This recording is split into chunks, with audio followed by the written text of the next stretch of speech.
Bwana, nafikiri jana wote tumemaliza ule mjadala, na hiyo waandishi wa habari iwe taarifa rasmi.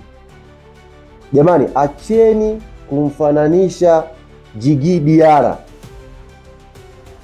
na hawa kina Kobisi hapa. Tafadhali. Goalkeeper hawezi kuwa na mashavu namna ile. Goalkeeper kibonge.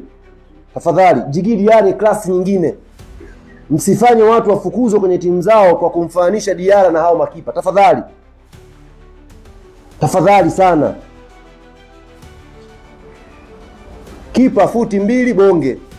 Unadakaje? Tafadhali, yani naomba hii tuiweke sawa.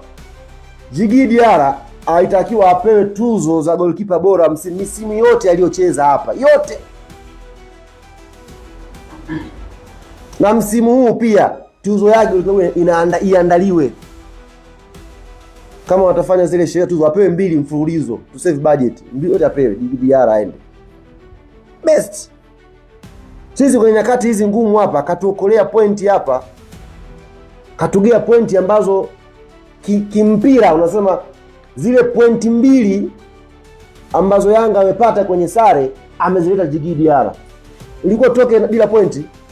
Yaani contribution ya Diarra imeonekana 100%. Hizi pointi 2 za sare hizi goalkeeper kafanya kazi yake. Ndugu zangu, ni klasi ya juu. Ni klasi ya mbali. Kwa hiyo narudia tena, acheni kumfananisha Djigui Diarra na kina Kobisi. Tafadhali, mtafanya watu wachaniwe mikataba kwa kutengeneza daraja la Djigui Diarra. Ni different level. Mmoja yuko hapa, mmoja yuko huku.